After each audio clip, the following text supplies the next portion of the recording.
People who have great ability to concentrate, great ability to focus, great ability to define and stay consistently within their priorities tend to be very successful in this world.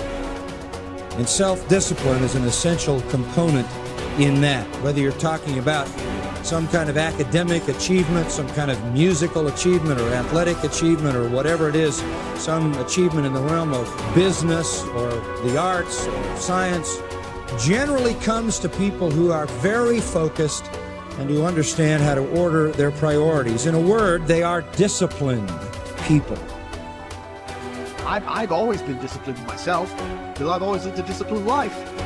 I lived in a disciplined household, like there was no such thing as I don't want to. So even now, if I wake up and I don't want to do something, I don't need someone to tell me to do it, so I'll do it anyway. Being a man isn't about not feeling things. It's about acting the way you're supposed to act, regardless of how you feel.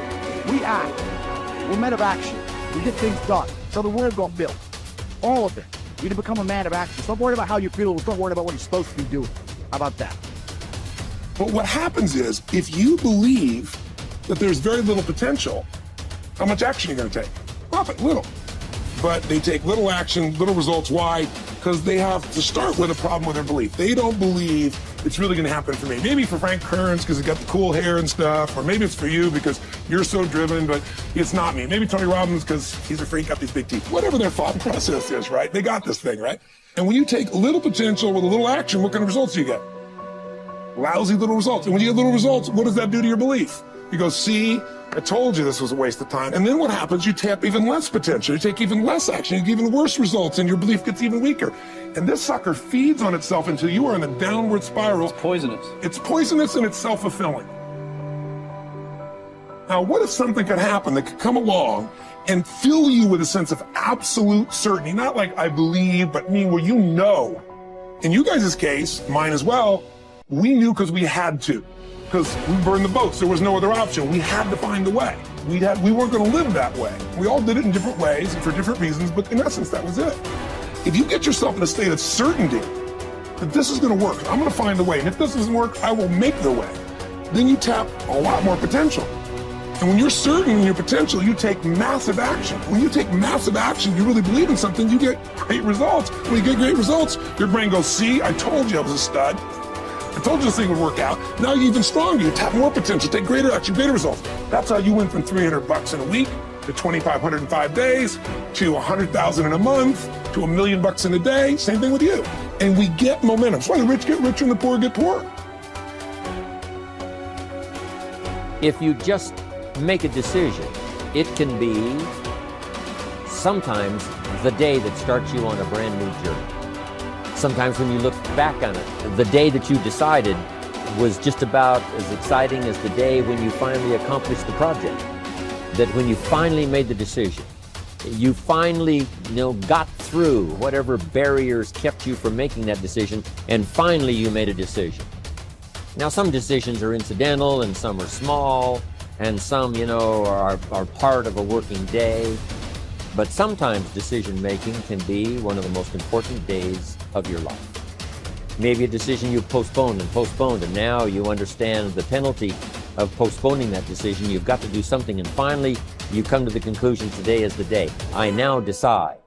And whether you decide on a new direction, whether you decide on a refinement in philosophy, whether you decide to act when before you haven't acted, you decide on a series of things that you're going to do, you decide. Deciding can be such an incredibly important, very exciting, inspirational day. So that can be an incredible source of inspiration. Now, if you don't follow through, it's not going to last all that long. If you decide and then, postpone and you decide but you still don't get to it for a week or a month or a year, soon all that energy and that source of inspiration is all dissipated. I believe that the single most important skill is the ability to make effective decisions, because everything comes from decision. You only get new results if you take new actions. You only take new actions if that decision comes first. In other words, decision is the father or mother of all action. But not all decisions are equally good, as we all know. And the quality of our life comes down to the quality of our decisions. You want action. Action means you have to make some decisions along the way. And decisions, most people are so afraid to make the wrong decision, they don't make any decision. That is what you really need to be afraid of, being stagnant. So, get up and go. That idea isn't going to execute itself. You have to do it, and you have to do it now. Don't wait anymore. Don't think anymore. Don't plan anymore. Don't contemplate anymore. Don't make any more excuses or justifications. Don't rationalize anything else. No. Take the risk. Take the gamble. Take action now. No complacency. By 66, Pompey had already earned the title Magnus, making him, in fact, and in name, Pompey the Great. He had reconquered Spain. He had served as Rome's consul not once but twice. He had defeated Spartacus in the Third Servile War. And now he was being sent to dispatch the Cilician pirates who terrorized the Mediterranean. Before he left, he stopped for a private consultation with the Stoic philosopher Posidonius, one of the great minds of the ancient world. Posidonius's advice might have seemed rather redundant. Be the best and always superior to others, he had told the ambitious general, quoting a line from the Odyssey.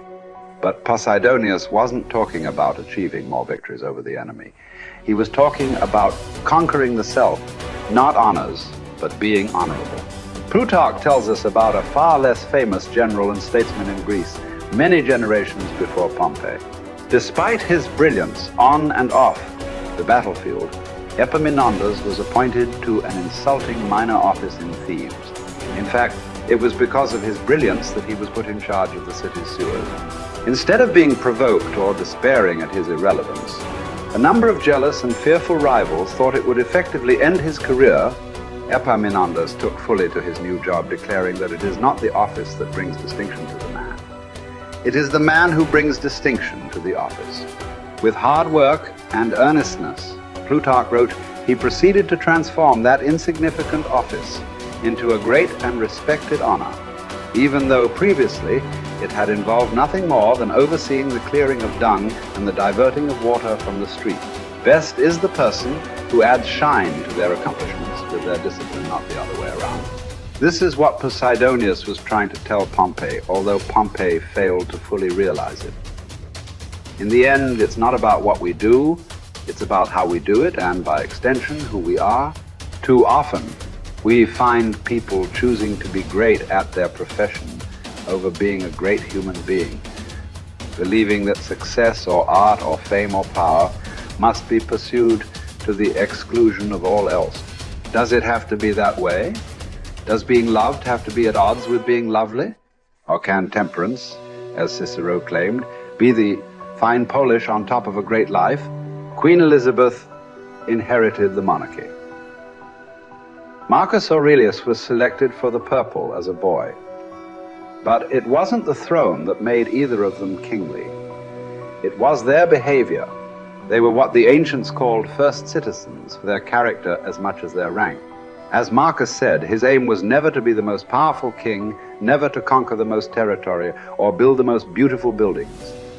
Instead, he was after perfection of character, to live your last day, every day, without frenzy or sloth or pretend. It just happens that wonderful external accomplishments, like those achieved by Elizabeth and Marcus, can come out of internal endeavor. They are not the goal, they are the byproduct.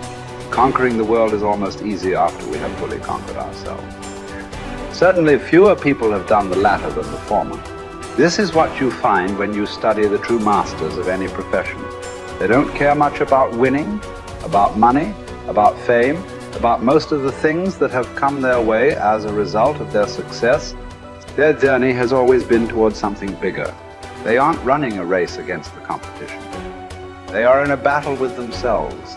Self-discipline has never been about punishment or deprivation. It is about becoming the best that you are capable of becoming. The battle to be the best has less to do with beating others and more to do with beating down those urges. those flaws, those selfish instincts that every human has. There was never enough for Pompey, nothing sacred. His endless ambition, his insane love of glory, as Posidonius called it, would ally him with Caesar, setting in motion the destruction of the republic he once loved. He would wake up to this Faustian bargain eventually and fight valiantly to preserve Rome, but it would be too late. He would be defeated by Caesar's armies at Pharsalus in a day, losing everything that he had acquired, and then shortly thereafter losing his life as well. His last words would quote another ancient playwright, Sophocles: "Whoever makes his journey to a tyrant's court becomes his slave, although he went there a free man. By chasing the wrong kind of best, fame, fortune, power winning, Pompey had chained himself to the worst. It cost him everything." As it does for all of us, when we compromise, when we relax our discipline, when we make exceptions and do what is expedient instead of what we know is right. History is replete with great conquerors. There are far fewer generals who were great people. Talented writers, groundbreaking scientists, incredible athletes, bold entrepreneurs. All these types are rare. Rarer still, and all the more impressive, are those who manage to achieve these feats without losing control of themselves, without becoming slaves to their ambition, to their careers, to their urges. Who will you be? What race are you running? Who are you trying to beat? And is it for the best